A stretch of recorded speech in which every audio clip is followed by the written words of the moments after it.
This video is ketogenic diet increases the amount of cancer metastases in the lungs in breast cancer in mice. This picture here of this guy is, his name's Gu. He's at Columbia University in New York.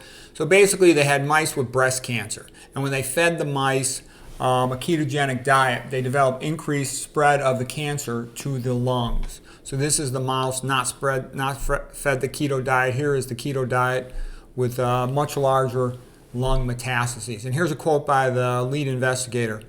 We did see that the ketogenic diet suppressed the primary tumor's growth, but we surprisingly saw that it promoted tumor metastases. Well, guess what?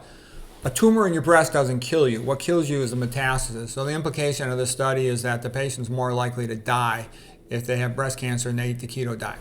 That's what the mouse study showed. Now, you're going to replicate the diet, use increased sample size, et cetera, but I'm just telling you from what I know about nutrition, I think the ketogenic diet for cancer is stupid, okay? I'm going to tell you, I'll show you a couple examples of why I would say that. Here's the actual paper from Science Advances Journal. It was actually, the paper is in June 2024. I just became aware of it though, okay? Unexpected role of ketogenic diet triggering tumor metastases to the lung in mice with breast cancer, okay? So I'll tell you a couple of reasons why it sounds totally stupid to me. Here's something that I learned from Dr. McDougall. He was talking about how a cancer, this would just be any cancer, it has what's called a doubling time. So you have an original cell becomes cancerous. It doubles, let's say a common doubling time is about 100 days. Then you get 2 cells. Another 100 days go by, now you got 4 cells. Doubles again to 8 cells. Well, with this, it takes about 10 years to go from the initial cancer cell to becoming detectable. And by the time it's detectable with a CAT scan or an MRI or a mammogram or something, it usually already is metastatic. It's gone all over the body. The reason is a tumor as small as 1 centimeter will release, routinely release 1 million metastatic cancer cells into the blood every day. So it's trying to spread. Here's the article, Journal of Surgical Oncology, August 1997, okay? And he says that Mets tend to double at the same rate as the primary, but I'm going to debate that because sometimes they do, but a lot of times they don't. I've been involved in many, many hundreds of cancer conferences. I've reviewed many, many thousands of cancer CAT scans, MRIs, etc. And I can tell you, cancer does not always grow at a steady rate. Because I have seen tumors, and then I've gone back and tried to find the cancer on an old film. And sometimes there'll be an old film. There'll be an old CT of the lumbar spine, and that tumor was sitting there at the lung base, 10, 12 years ago, and it was just sitting there and nothing was happening. And all of a sudden it took off. And I think when the patient is severely compromised by psychological stress, sleep deprivation, or whatever it might be, the cancer then starts growing more rapidly. That the body often can hold the cancer under control, but then it breaks out. So it's not always a steady growth rate, even though the studies may imply that. I'm just telling you, I know from personal experience, I don't see that plenty of times. I mean, of course, I do see that a lot of times, but there's also a lot of times when I have seen that not to be the case. Okay, here's just a paper saying a 1 gram tumor can shed over 1 million cancer cells in the blood in 1 day. Okay, that's a lot. The immune system is very good at clearing out these cancer cells. Well, guess what? High-fat diet suppresses the immune system. High-fat diets are often high-sodium diets. Like if you eat a pizza, very high in fat, very high in sodium. Well, guess what? The sodium activates the platelets in the blood, and then activated platelets have a tendency to form an encirclement of metastasizing cancer cells. And the immune system works by Braille. It has to feel everything. So if you encircle a metastatic cell in the blood with platelets, then the immune system can't feel it. All it feels is the normal platelets, and the cancer cell can hide. And I'm going to show you other bad things that high-fat diets do. High-fat diets tend to cause activation of the neutrophils. So this is a polymorphonuclear leukocyte, PMN, okay? And they've got this sort of long, segmented nucleus, all right, that enables them to undergo diapedesis, to pass through capillaries, because the neutrophil is bigger than the capillary. Capillary is only about, like 5 microns, okay? Neutrophil is much bigger than that. Anyways, what happens is when you eat a high-fat meal, it causes activation of some of your neutrophils, and then they release these particles called MPO, myeloperoxidase, all right? The myeloperoxidases have a very positive charge in them. That means they're cationic.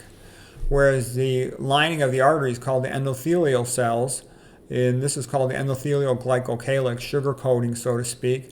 They have a negative charge in them. A negative charge is called a zeta potential. So what happens is when you eat the high-fat meal, the neutrophils release their myeloperoxidase granules, and these positive charges collapse down the big old glycocalyx full of zeta potential negative charge. When the glycocalyx, see how tall they are compared to the binding molecules, these little green molecules that look like a hand? Then when the glycocalyx is collapsed down, the adhesion molecules, things like VCAM, vascular cell adhesion molecule, they'll bind to the neutrophils and other white blood cells, and then they'll stick to the wall. But guess what? They're also going to damage the glycocalyx, so now the cancer cell can get in there. The endothelial zeta potential, glycocalyx zeta potential, is negative charge, protects you from everything. It protects you from clotting. It also protects you from metastatic cancer cells getting subendothelial. But when you knock this down due to hypertension with abnormal blood flow patterns, hypertension, like it'll hit a bifurcation here, and it'll bounce off the median divider between this branch and this branch, and then the slow blood flow and the retrograde up blood flow and all the chaotic blood flow caused by the hypertension will damage the endothelial glycocalyx opposite the median divider. And this segment right here is vulnerable to attachment of a metastatic cancer cell. Okay? And so what I'm saying is the same things that cause hypertension increase the risk of metastatic cancer. The high sodium diets increase the risk of metastatic cancer. The high fat diets increase the risk of metastatic cancer. So the ketogenic diet is fundamentally stupid because a high-fat diet causes hypertension, and high-fat diets also suppress immune function. You need the immune system to remove the metastasizing cancer cells. So it's like stupid at the get-go. And it's even worse than that. If you look up the papers by Michael Lasante and like the reverse Warburg effect, some cancers, they feed on ketones. Okay, it's just not going to work.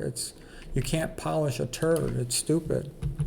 Okay, this is just showing some of the pictures from the papers.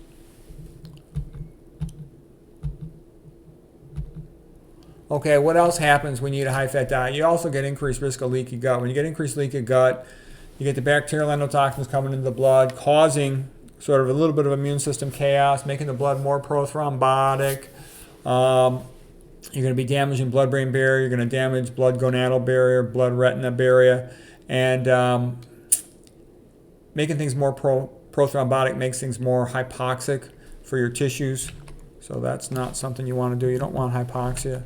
You're also going to cause let me get the better picture of it. You're going to cause bad bacteria to proliferate when you have a low-fiber diet. High-fat diets are low-fiber diets. The bad bacteria make more of the enzyme glucuronidase. The glucuronidase deconjugates the estrogen that was excreted by the liver, and it's conjugated in the liver, meaning that now the estrogen, instead of being excess estrogen that your body was trying to get rid of, instead of being defecated out of your body, it gets reabsorbed into the body because you unconjugate it by these bad bacteria making glucuronidase. So what I'm trying to say is this increased glucuronidase enzyme in the bad bacteria due to a low-fiber diet associated with a high-fat diet causes more estrogenic chemicals in your blood, raising your risk of breast cancer or prostate cancer, of endometrial cancer, uterine cancer.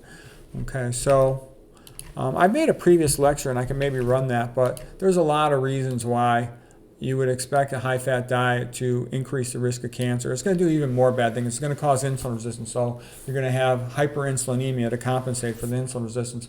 Insulin itself is a growth factor. You're going to get more insulin-like growth factor. You're going to have more methionine because you're probably eating a high-meat diet if you're eating a high-fat diet. Not always, but probably. And that's also going to increase your cancer risk. So anyways, this paper doesn't surprise me at all. So there it is.